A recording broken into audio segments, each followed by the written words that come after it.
Hello, everyone. Welcome to Celsius 233, your go-to place for fiction book summaries. Today, we will turn the pages of The Wonderful Wizard of Oz by L. Frank Baum. The Wonderful Wizard of Oz by L. Frank Baum, published in 1900, is a classic American children's novel that has become a significant part of popular culture. It tells the story of a young girl named Dorothy, who is swept away from her Kansas home by a cyclone and transported to the magical land of Oz. In her quest to return home, she meets a colorful cast of characters and faces numerous challenges. Baum's tale has been admired for its creativity and enchanting setting, appealing to both children and adults alike. Plot summary: Dorothy lived on the gray Kansas prairies with her Aunt Em, Uncle Henry, and her little dog, Toto. One day, a great cyclone swept across the land.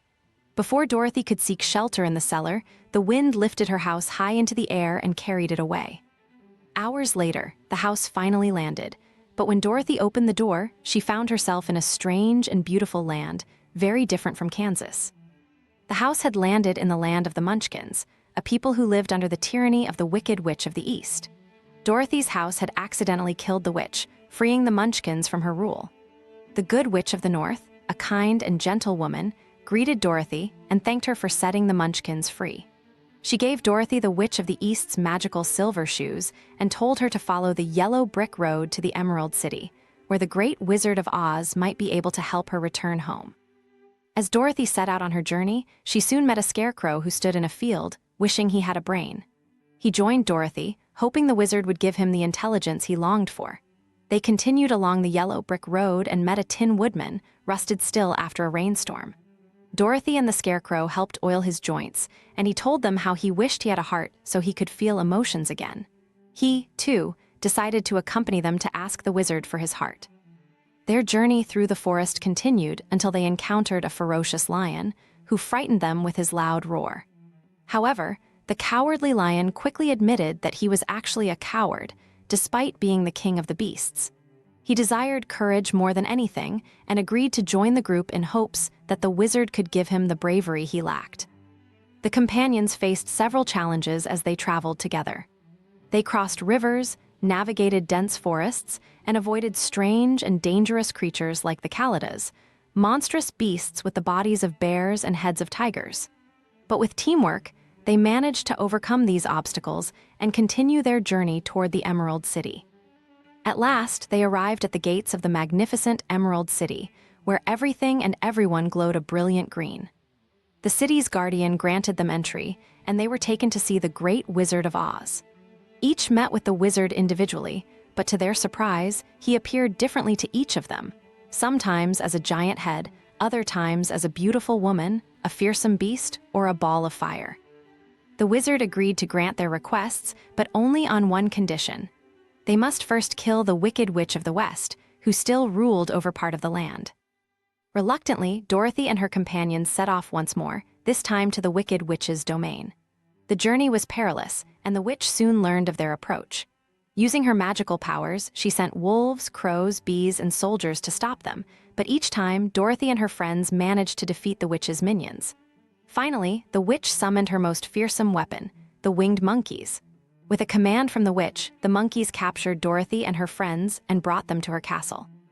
The Wicked Witch wanted to enslave Dorothy, but she was particularly interested in Dorothy's silver shoes, knowing they held great power. The witch devised a plan to steal them, but in a fit of anger, Dorothy threw a bucket of water on her, unaware that water was the witch's only weakness.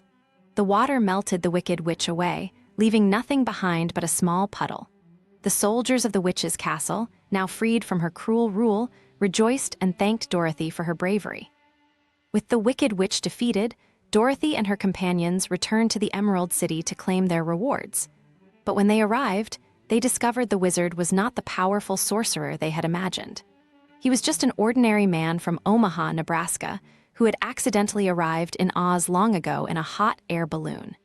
He had no magical powers, but had used illusions and trickery to maintain control of the city. Although the wizard could not grant their wishes in the way they expected, he still found a way to help them. For the scarecrow, he provided a brain made of bran, pins, and needles to symbolize sharp thinking. For the Tin Woodman, he gave a silk heart filled with sawdust, and for the cowardly lion, a potion of courage.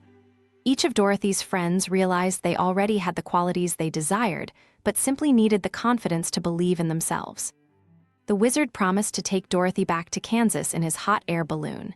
However, just as they were about to leave, Toto leaped from Dorothy's arms, and in chasing him, she missed the balloon as it floated away.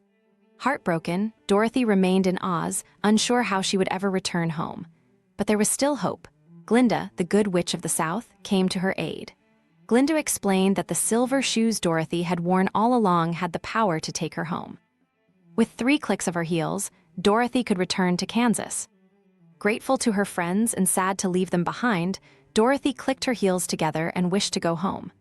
In an instant, she was back on the gray Kansas prairie, where Aunt Em and Uncle Henry were waiting.